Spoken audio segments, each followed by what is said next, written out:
Panthers OTAs are taking place down in Charlotte right now. A lot of talk about Mark Bergin, about Bryce Young, and understandably so.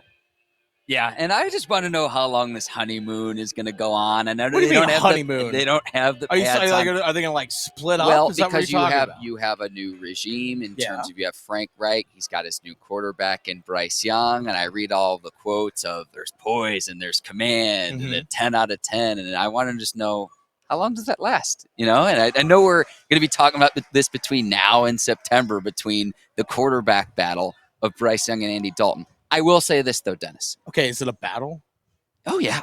Absolutely. Okay, I got thoughts on this, but go on. Go on. This year's quarterback competition compared to last year's, it is night and day. There's reason for hope. There's reason for optimism that this year, compared to when you have quarterbacks last year between Baker Mayfield and Sam Darnold that are trying to resurrect their careers, you at least have hope and optimism with Young, and we'll see how long Andy Dalton can hold him off for. Okay. You say quarterback battle or competition? It's not a competition. Why do you say that? Because this whole season, this whole year, this entire offseason, training camp, everything is all going to be built around one thing. It's not a competition, it's development. It's all about developing Bryce Young to be the guy. When we talked to Scott Fitterer a couple weeks ago, he told us this. He said they structured their team that whomever they decided to take at number 1 overall, who they have Bryce Young pegged at number 1 before they even traded up there. That was their guy before they even went up there. That's something that he told us. Everything was structured to put that quarterback in right away. That's what he said. So everything right now is about development. It ain't about competition. It is 100% about development. There's zero competition. Tomato, but... No, that's it. Development and competition are two different things. Because you're actually saying that Andy Dalton actually has a chance to be the full-time starter this season. He doesn't. Week 1?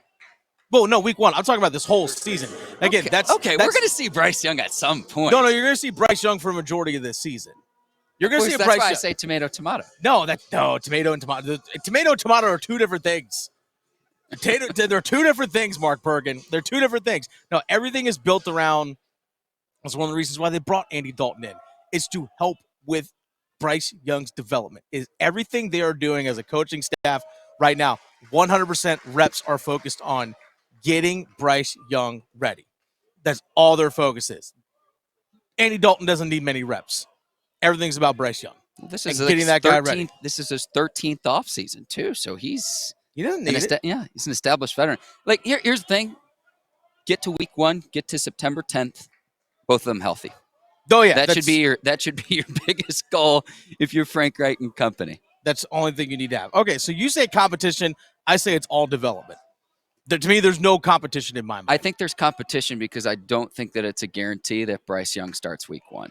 He will start at some point this upcoming season, but how long can Andy Dalton hold him off for? Well, I don't know if it's – I don't think it matters how well Dalton's playing. I don't think so because even if Andy Dalton is playing well early in the season, as soon as Bryce Young's ready to go, you put your franchise in. That's the thing. You go with the franchise. That's the way I view it. As soon as Bryce Young is ready to step on that field, he goes on, and you don't intend on ever taking him off. 100%. Yeah, well, you do want to see what he can do while he's on his rookie deal, but you don't want to go from the frying pan right into the fire right away before he's ready. Well, that's what I mean. It's all about developing it. When they feel that he is ready, you put him in. Everything's all about development. All about development. That's Mark Bergin. I say competition. I say competition because week 1, we do not definitively know. You cannot look me in the eye to say it's going to be Bryce Young week 1. It's going to be Andy Dalton. There's the possibility Andy Dalton starts week 1. And Panthers fans might not want to hear that, but it's the reality. And that's fine. I'm just here to let you know the only reason that would ever be the case is that they're still waiting for Bryce. They feel he's 100% ready to step on an NFL game. That's it. As soon as he is, even if Andy Dalton starts the first 3 weeks of the season and the Panthers go 3-1, but they're ready to put Bryce Young in, you're in there. You're in there, Bryce. Simple as that. Even if the Panthers go 3-1 to start the season and then Dalton starts the first 4 games. That's the way that I view it. I'm glad that we have different viewpoints on this, Mark Bergin.